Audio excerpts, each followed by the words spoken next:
Welcome back, Wavesa, and today I figured we'd take a dive into one of the most iconic, and if not, for most people, beloved suits of the Tau Empire, and that would be the Riptide Battlesuit. Most people would consider this thing to be the poster boy of the Tau if you go the big punchy robot Gundam route. It's huge, it's got a big gun, it's got a big shield, and to be completely honest, for the longest time, it was one of our best tools in our toolbox, specifically because back in 8th edition and into a little bit of ninth before we got our ninth edition codex, it was able to pop a 3-up invulnerable save. And for those of you who don't know, or never faced against Gilliman, or now I suppose Lionel Johnson, a 3-up invulnerable save is very difficult to get through, considering there's only a 1 in 3 chance that you'll fail, especially on a big thing that has a high toughness and a 2-up save initially, and a lot of wounds to chew through.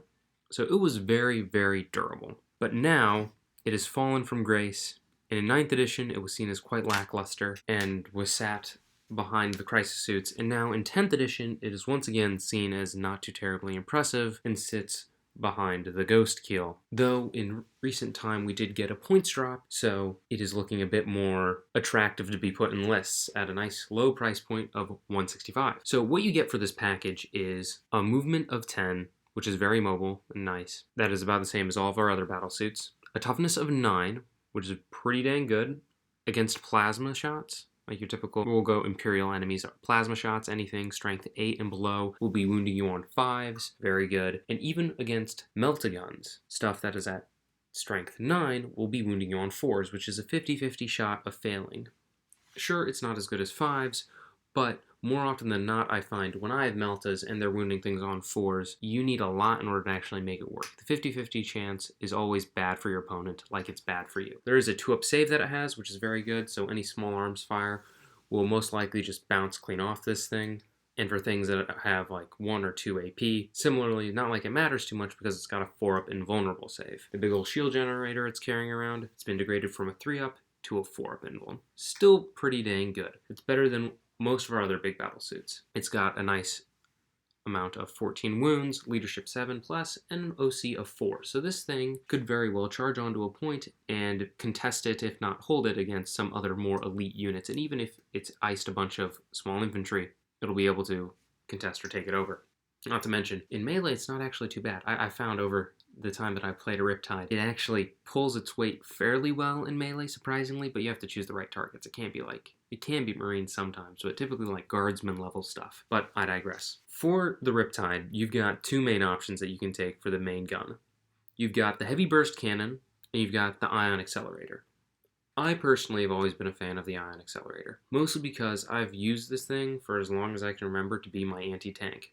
But in the modern era of 40k, having a strength 8 gun is not really your anti-tank. You'll be fishing for 5s more often than not, and only having 6 shots, this thing's guided, let's say, you hit 4 times, and then you'll maybe wound once. Sure, AP3 is nice, damage 4 is good, but again, something with a 2-up save, they've got a 1 in 3 chance of just making all of your efforts for naught. So I would have to say that it's not the best, it's not ideal. This thing currently is geared towards heavy deletion of anti-elite units, or if you go the heavy burst cannon route, just mass gun down of hordes. It's got twice the number of shots, its strength is 1 less than the not overcharged of the ion accelerator, and its AP is similar along with its damage. So theoretically, if you guide this guy, you'll have 8 shots going into a 10-man strong Marine unit. You'll wound 6 of the times, they'll fail 3, and you'll kill 3 Marines flat out. Pretty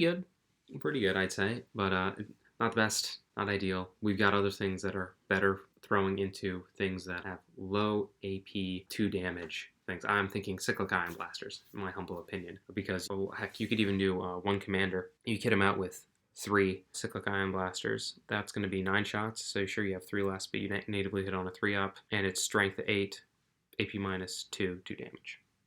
Pretty good. More lethality, smaller package, you pop a shield generator on and make him fairly durable, bit more mobile as well, deep strike capacities, but I digress.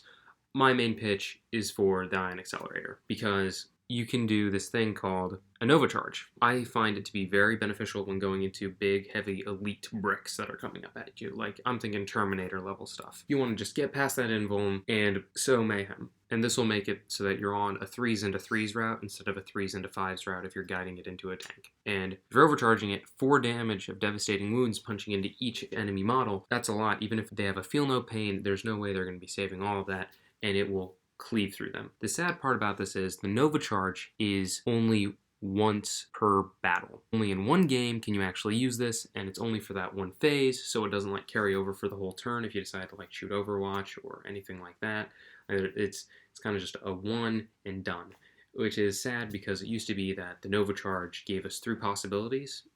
We could Nova Charge our shield, so we got a 3-up invuln. You could Nova Charge your gun to give it more shots, more AP, and more damage. Or you could Nova Charge your back jet booster things so that you could make another move of 12 inches or roll 2d6 to move after you'd shot to give a bit more of a move, shoot, move feel to things. But the fact of the matter is, we don't have that anymore. And Nova Charge, if you look at the Riptide or any of its other variants like the Yavara or the Arvarna, the Nova Charge really is lackluster and doesn't do as much as it should. That being said, it's still a very good platform, and I think it's fairly durable and should be able to last you throughout the entire game. Not to mention, it has an ability to make it so that you can put a battlesuit support system on it or a weapon support system. The first making it so that they're eligible to shoot in a turn in which it fell back, and the second being each time the bearer makes a ranged attack, you can ignore any or all modifiers to the hit roll, which is wonderful because there is a damage chart that makes it so that it'll eventually have to degrade and subtract 1 from its hit rolls. And it's while this model's on 1 to 4 wounds remaining, each time this model makes any attack, subtract 1 from the hit roll. Well, isn't that lovely? We've got the weapon support system, which means that it can just completely ignore that. So even if you're on 1 wound with your Riptide, you're still going to be hitting on 4s naturally and 3s when you're guided. So it'll be great. This is one thing that I'd like for people to note really quickly before we go on to the rest of it, is its actual melee prowess, which I find hilarious. It's got 6 attacks, it hits on 5s, it's strength 6, and no AP, but 2 damage. That's pretty big. Your opponent fails a save, they're losing guys. Not to mention, hitting on 5s with 6 attacks, on average, you'll hit twice. And with 6, usually you'll be charging it into something that's fairly weak. You'll probably, wound on 3s. So there's a good chance that you could actually inch out a little bit of damage into your opponent when you're in melee combat. I found that to be the case for myself, and I don't think I've ever had a time where I didn't charge my Riptide and didn't kill something. Once it actually punched out 2 Sanguinary Guard. It was the funniest thing. My poor cousin, he rolled double 1s, and he lost 2 of his boys. It was sad, but c'est la vie, what you gonna do? Anyways, so we've discussed the main weapons that you could take it. If you want an anti-infantry and horde route, definitely go with the burst cannon. My personal favorite, though, has always been the ion accelerator. That will cleave away a lot of your elites, and it gives you a higher amount of AP and a good amount of damage. I'm just going to put it like this. For your not charged version of the ion accelerator is as good as everyone else's version of their ion guns, if not better. Disregarding the strength 7 aspect, it's AP -2 already, and it's damage 3 already. You overcharge it, and then you get damage 4 and AP -3. Most people start out AP -1, damage 2, and then upgrade. It's AP -2, damage 3. He just starts out with a naturally. That's pretty big. Something that definitely shouldn't be overlooked. That being said, if you wanted to throw buckets of dice with the heavy burst cannon, I don't think that the Nova Charge ability should be overlooked. Because you've got 12 dice just throwing the devastating wounds that you can cause, just throwing buckets of dice against somebody with 2 damage per shot. Pretty big. Sure, you're fishing for 6s, but still. Quite impressive nonetheless. But I digress. So for the secondary systems, this guy already seems to be a bit more on the anti-higher level of opponents, like more anti-elite and anti-more elite horde, because it's strength 6, AP -1, damage 2. Like, putting the damage 2 and the AP -1 in there really ups its damage capacity. Not to mention that the range on all of its guns, 72 for the ion accelerator and 36 for the heavy burst, is pretty big. So let's be real, you're never going to use Twin Fusion Blaster. It's 12 inches, you just don't want to be that close. If you're getting that close, you're doing something wrong. And yes, it's strength 9, which is sad that it's that tiny little flimsy thing on his shoulder is higher strength than the big whomping ion cannon that it's got on his arm, but what you gonna do? Games Workshop really did us dirty in our ion department. But it's only 1 shot, D6 damage, it's pretty wavy. I would just say you're gonna want to be at range, so don't put close-up melta weapons on it. Now, the Twin Smart Missile system is a little bit of the opposite issue. It's 3 shots, not that impressive. Hits on a 4+, strength 5, no AP, 1 damage. It's too Horde-like. We've got other guys that we can put in there for it. It's got long range, but the fact of the matter is it will most likely do nothing. The one gun that you most certainly will be putting on every single one of these guys is the Twin Plasma Rifle, because it's 24 inches, which is fairly long range. Sure, it's only 1 shot, but it is strength 8. That goes similarly with the Ion Accelerator and a little bit more than the Heavy Burst Cannon. AP -3, 3 damage. So you've got good AP, you've got good damage, you've got good strength, and you've got decent range. It fits in way better with the rest of the Riptide's MO in its loadout. Also, one extra thing that you can do with the Riptide is attach to it 2 missile drones. And you should always do this, because the 2 missile drones each missile drone, I should say, adds 2 shots at AP -2, 2 damage. Sure, they hit on 5s, but the mere fact is you got 4 shots.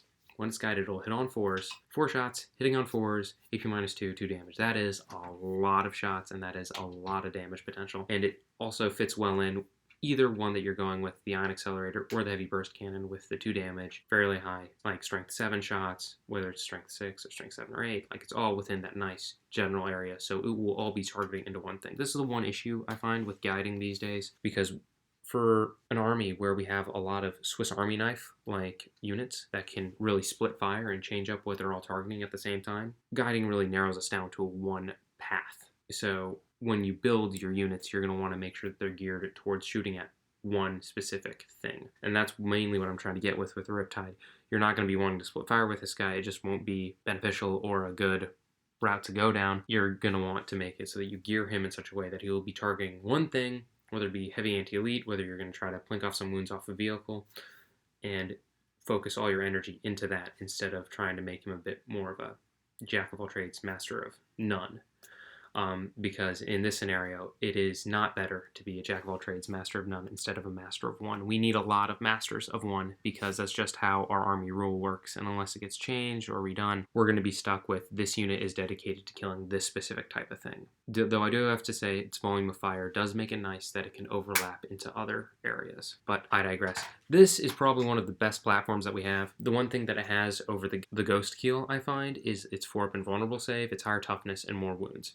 That's why I'd be taking this thing, because sure, things will be more likely to be seeing it and hitting it, but it's so tough and durable that the long-range guns that you have to dedicate to this would really struggle against its high enough toughness and its 4-up invulnerable save. So I remember seeing one of the guys in Art of War recently. I know that I'm not getting sponsored or anything. I just figured I'd shout him out real quick because I watched their Tau battle report that they had, and I think he was playing Harlequins or some Eldar army, but he brought 3 Riptides. The Riptide was back, and it worked out really well for him because they were just really durable. The points drop really helped him out, and you can't really deal with those 3 really big, mobile, tanky things too well. So in my humble opinion, as long as you've got them geared towards like pointing at one thing a turn and systematically putting damage into it and eliminating it, it won't be able to be hit back hard enough that it'll actually be taken completely out of the fight. And if it is destroyed, you've got 2 other ones that were backing it up to actually help keep it in the game and hold points fairly well. So my humble opinion, Riptide is great